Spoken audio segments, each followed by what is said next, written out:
10th లో మెరిట్లో పాసైన విద్యార్థులకు good news. 10వ తరగతిలో 90% మార్కులు సాధించిన వారు ఇంటర్, డిప్లొమా చదివేందుకు ఏటా 10,000 రూపాయల నుంచి 75,000 రూపాయల వరకు విద్యాదాన్ స్కాలర్షిప్ అందనుంది. అర్హులైన అభ్యర్థులు జూన్ 20 తేదీలోగా ఆన్లైన్లో దరఖాస్తు చేసుకోవాలి. మరి అప్లికేషన్ కు కావాల్సిన అర్హతలేంటి?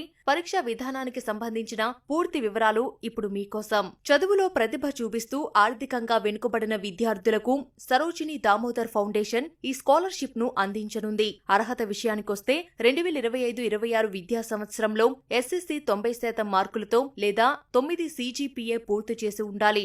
అలాగే ప్రస్తుతం ఇంటర్ లేదా డిప్లొమా చదువుతున్న విద్యార్థులే ఉండాలి. ఒకవేళ విద్యార్థులు దివ్యాంగులై ఉంటే 75% లేదా 7.5 CGPA ఉంటే చాలు. కుటుంబ వార్షిక ఆదాయం 2 లక్షల లోపున్న విద్యార్థులే ఈ స్కాలర్షిప్ కు అర్హులు.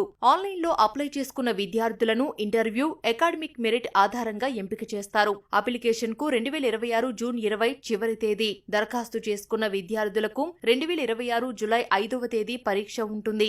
ఏపీ విద్యార్థులకు జులై 15 నుంచి ఆగస్టు 15 మధ్య ఇంటర్వ్యూలు ఉండగా, టీజీ విద్యార్థులకు జులై 25 నుంచి ఆగస్టు 25 మధ్య ఇంటర్వ్యూలు ఉండనున్నాయి. అప్లై చేసుకునేందుకు 10th మార్క్ షీట్ కావాలి. దీనికి బదులు ఎస్ఎస్సి, సిబిఎస్ఈ, ఐసిఎస్ఈ వెబ్సైట్ నుంచి పొందిన ప్రొవిజనల్ సర్టిఫికేట్ ను కూడా అప్లోడ్ చేయవచ్చు. Latest income certificate,